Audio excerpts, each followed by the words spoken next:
नमस्कार दोस्तों, welcome to my YouTube channel.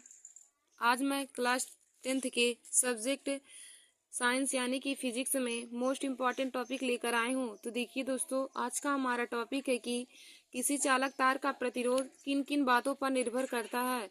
किसी चालक तार का प्रतिरोध किन किन बातों पर निर्भर करता है। तो देखिए दोस्तों, यह क्वेश्चन है जो है यह हर बार ही बोर्ड एग्जाम की परीक्षा में पूछा जाता है। और देखिए दोस्तों, 4 मार्च का आप लोगों का साइंस का पेपर है, तो उसमें आप यह क्वेश्चन जरूर पूछा जाएगा। तो आप लोग हमारे इस वीडियो को जरूर देख लीजिए। हमारा क्वेश्चन है कि किसी चालक तार का प्रतिरोध किन किन बातों पर निर्भर करता है। तो देखिए दोस्तों, आइए हम आप लोगों को इसका डेरिवेशन कराते हैं और इसके बारे में बताते हैं कि किसी चालक तार का प्रतिरोध किन किन बातों पर निर्भर करता है। और देखिए दोस्तों, हम पहले आप लोगों को प्रतिरोध की परिभाषा बता देते हैं कि प्रतिरोध हम किसे कहते हैं।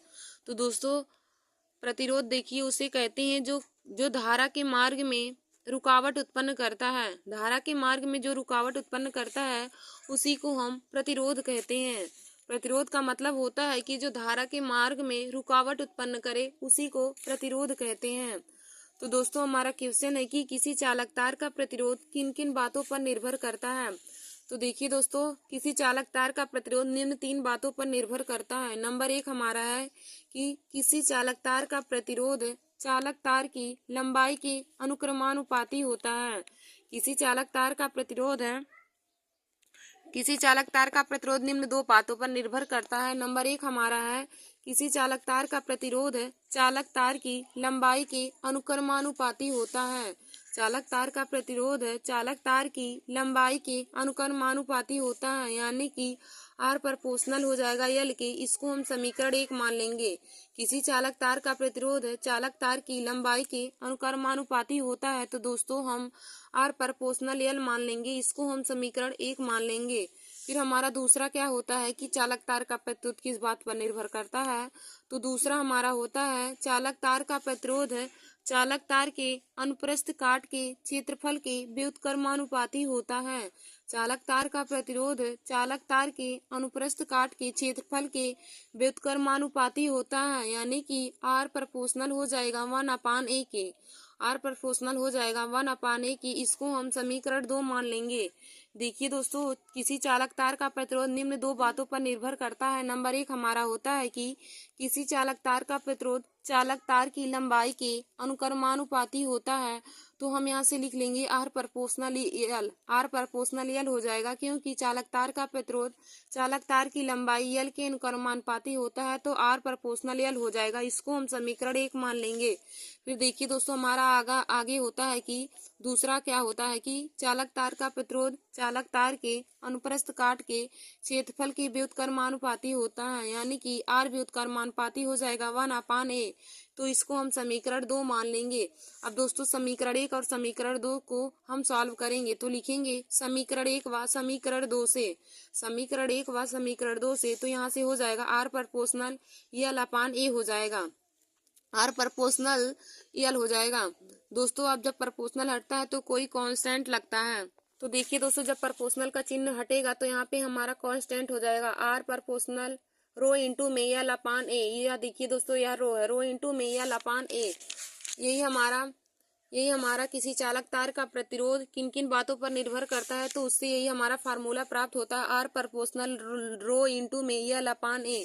देखिए दोस्तों, हम यहाँ पे प्रयुक्त संकेतों के अर्थ को भी बताते हैं आप लोगों को। जहाँ पर रो हमारा विशिष्ट प्रतिरोध है, जहाँ पर रो इसको हम रो पढ़ते हैं, जहाँ पर रो विशिष्ट प्रतिरोध है, एल चालक तार की लंबाई है, ए चालक तार का क्षेत्रफल है, और आर जो है यह प्रतिरोध है। आर प्रतिरोध है, रो विशिष्ट प्रतिरोध है, एल चालक तार की लंबाई है, और ए दोस्तों चालक का क्षेत्रफल है। तो दोस्तों, यदि देखिए प्रतिरोध का मात्रक पूछे तो आप बताएंगे प्रतिरोध का मात्रक मीटर ओम होता है। प्रतिरोध का मात्रक ओम होता है।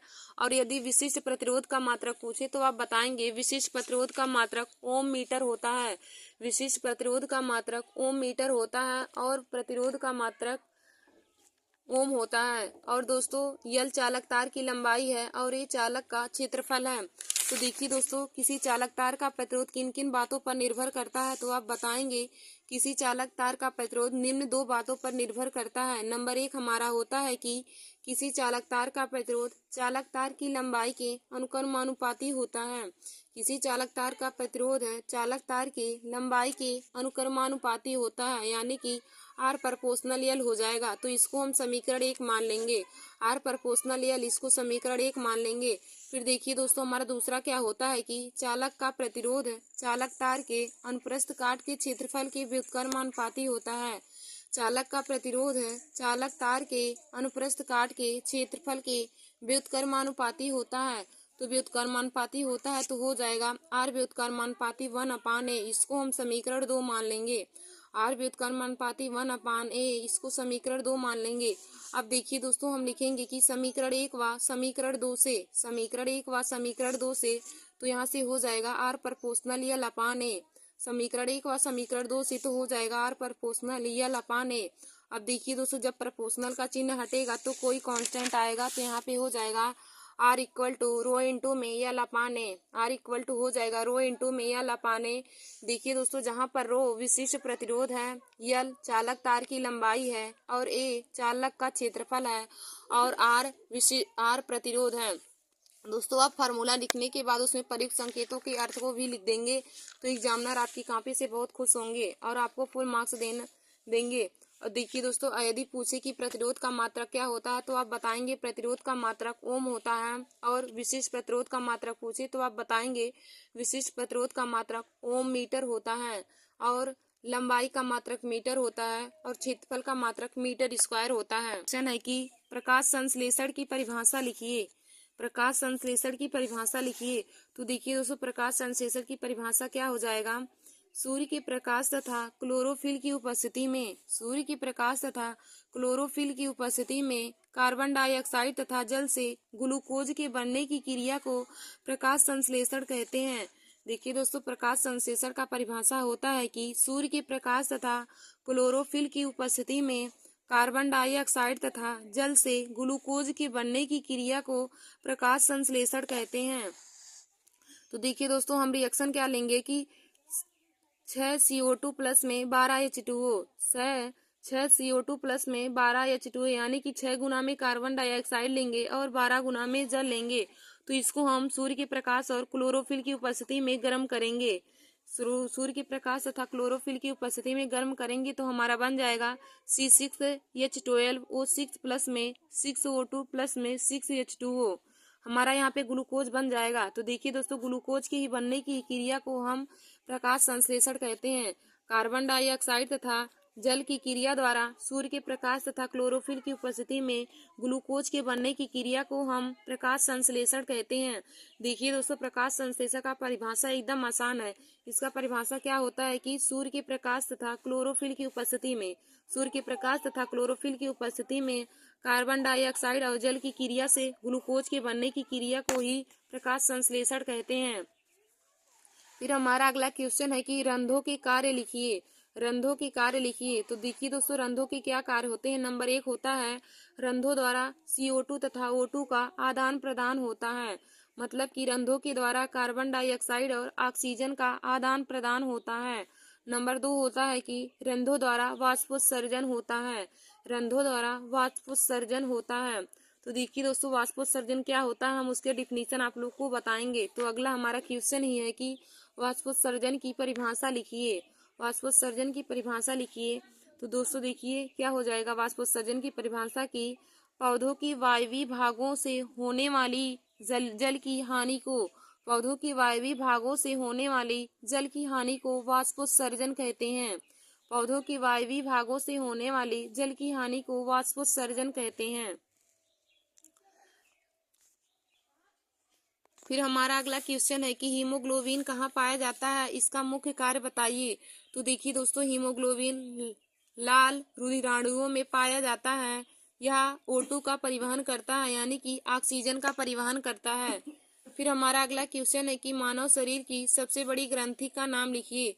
तो देखिए दोस्तों, मानव शरीर की सबसे बड़ी ग्रंथि यकृत ग्रंथि है। मानव शरीर की सबसे बड़ी ग्रंथि का नाम यकृत ग्रंथि है।